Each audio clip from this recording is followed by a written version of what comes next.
Our Prophet was the witness to the divine book, the Holy Quran. The Holy Quran is the book of guidance for Muslims, and the Prophet's life was living the Quran. He was an example of what the Quran guided us to be. He is the ideal we all try to get to.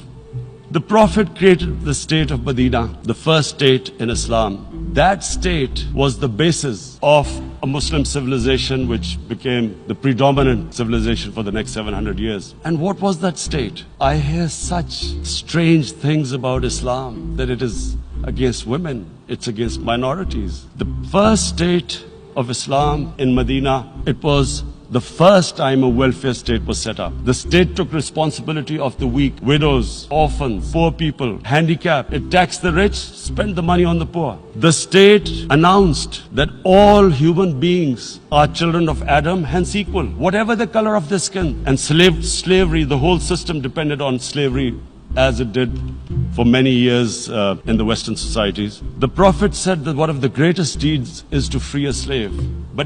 Because the society depended on slavery, he said, but if you have to treat them as an equal member of the family. And as a result, something happened in a Muslim world which hasn't happened in any other civilization. Slave dynasties appeared. Slaves became kings. The Mamluks, slaves who ruled Egypt. In India, there were slave dynasties. And then, with minorities, in Islam, the Prophet announced that everyone was free to practice his religion. It was a sacred duty to protect the places of worship of all religions. He announced that every person is equal in front of law, whatever his religion or his color. That the fourth Khalifa, the head of state, he lost a court case against a Jewish citizen. Number one, it showed there was a rule of law. No one was above law. And number two, a Jewish citizen was an equal citizen. Mr. President, when a Muslim society is unjust to its minorities, it is going against the religion of Islam and our Prophet, peace be upon him. It is important to understand this. The Prophet lives in our hearts. When he's ridiculed, when he's insulted, we human beings understand one thing. The pain of the heart is far, far, far more hurtful